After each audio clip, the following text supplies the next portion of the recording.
Marlo, ngayon ko lang na-realize, no, the Aquinos and the Marcoses are the worst, for me, personal ko, are the worst leaders that allowed their personal, personal issues to hate each other that much na ang Aquino pinatapon ng mga Marcos para ang politika ng bansa at ang pagsusulat ng victory sa mga libro, yung side lang nila.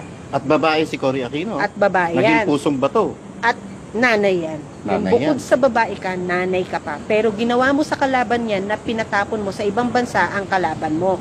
And here comes the second generation of that man exiled na yung sa kanila, hindi naman pwedeng dapat inako mo yung kasalanan ng tatay mo. Whatever that kasalanan was, no, or where. Pero you become the person or the situation that you hated so much na inulit mo, na ginaya mo. Ngayon, nakita mo ang laki-laking threat ng possibility kalaban mo ulit sa mga susunod na mga henerasyong pampolitiko sa bansa natin. Pinatapon mo ngayon yung makakalaban mo, hoping na sa'yo lang ang bansang Pilipinas. Ang masakla pa rito, Pam, alam mo? Itong pinatalsik nila, pinakidnap nila. At binigay nila sa kamay ng mga banyaga ay yung taong unang-una tumulong para manalo ka.